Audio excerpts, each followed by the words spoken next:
What is up, everybody? We are back. It is Friday, and today I want to talk about investing in yourself. And for me, what that looks like is investing in my mental health and also investing in my business. So first things first, we've talked about education. I think that that's super important. And that doesn't just mean going to college and getting a degree. There's online teachings, there's trainings, there's coachings, there's mentorships.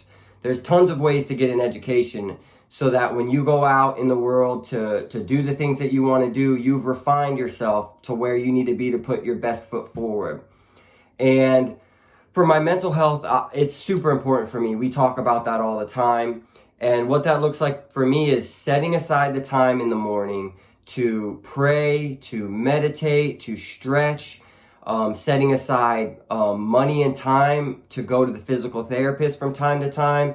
I have a lot of old injuries that just can cause some scar tissue and things like that. And if I'm not working on them, they can become an issue, and that can take away from all the things I'm trying to do. So it's really important that I find the time to do those things, and not find the time, but make the time. That's a better way of putting it. So that's first. You have to invest in your education and your health all around so that when you go out, you feel and can do the best.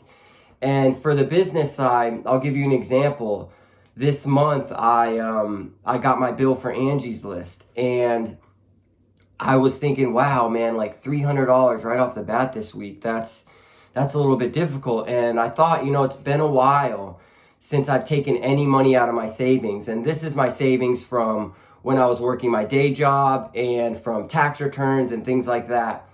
And I said, hey, I could take this money out of my business and drop it $300, or I could just take this little bit of money that is mine, not the business, and invest in the business and just knock out another month of Angie's List and not even have to worry about it.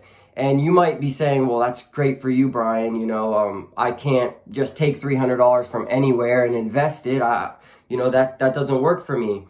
And that's not something I can always do. Maybe a few months ago, that wasn't an option. In the future, who knows? But right now, that was kind of a gut check. I was like, you know what?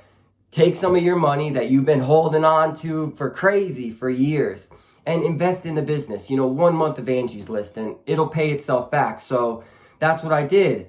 And it's things like that where you have to channel that championship mentality that we talk about so much on the handyman journey, because it's easy to get, overwhelmed by all the expenses, all the things coming in, going out of your business. And you forget, that all these little things that we're doing, they're investments, investing in it for a future gain. Because if you put in the work, like I've said time and time again, if you put in the work in your mental health, if you put in the work in your business to grow it, it's going to grow. And all those investments that you put out, all that money, time, and energy, it will come back to you. It's all about how hard you're willing to work. So I just wanted to talk about that a little bit this morning, because I know how difficult it can be sometimes to continue to invest in ourselves and make the time to do the things that we need to do so that when we go out there and we promote ourselves, we're putting our best foot forward. So I hope that helps somebody.